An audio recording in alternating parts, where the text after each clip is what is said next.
I mean, certainly there's lots of moments in trauma and emergency surgery that you need that skill.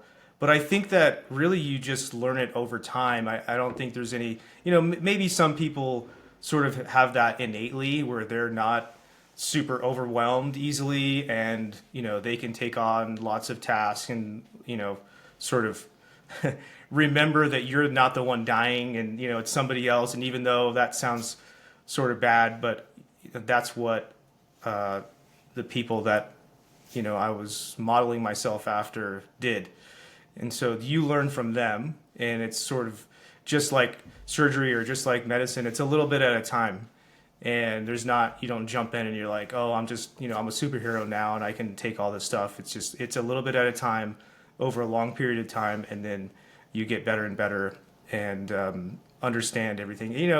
And with repetition, things get easy. And so when you're talking about trauma, it's like a lot of people will say, "Oh my God, how did you do this?" You're like, "Well, I've done like 80 of these." So after a while, everything becomes routine. Now, of course, you always in trauma, you always get something you have never seen before, and you're like, "Holy shit, what is this? How do I deal with this?" So there's always going to be those times. And even 10 years in, you still get that stuff, and you're like, call a friend, phone a friend, like, oh, what's going on? Sometimes you can't do that because you're in the OR.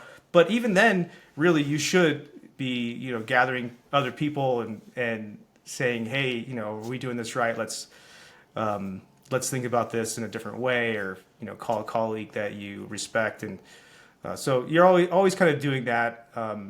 Yes, there are times where that's not possible, and you're shitting your pants, like period. I had a 5-year-old that came in with epiglottitis and they couldn't intubate him, and the anesthesiologist said, "Yeah, I think he needs a crike." And I was like, "Dude, a 5-year-old, man? I'm not a pediatric surgeon.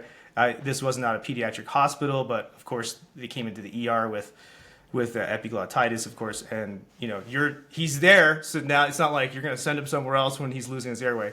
So I said, well, let's go to the OR and you can try to do it under controlled sort of situation, environment and stuff, and we'll go to the OR and you can try intubate him a couple more times, because the kid was still oxygenating okay, but the anesthesiologist was like, I don't think I can get it. I took a couple looks.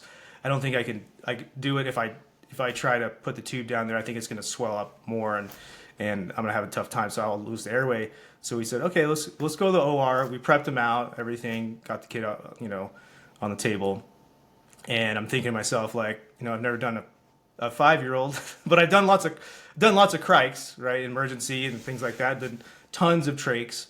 So again, you did it. I've done over 100 trachs probably, because we did a lot of them in the ICU under controlled measures. I've done a handful to 10 probably emergency crikes before on adults of varying sizes, and so it's just another kind of variation of the same thing that you've done. But I'm still shitting my pants. I'm like, oh my God, this kid to die on me, and so yeah, anesthesiologist wasn't able to get the tube, and so I did it, and it turned out okay. The kid lived, and but that's just what happens, and sometimes that's trauma, that's emergency surgery. So but we stand on the shoulders of those that come before us, really, because I had watched these people in a lot of different scenarios and have them stay calm. So I thought, well, I need to stay calm for everybody else in the room,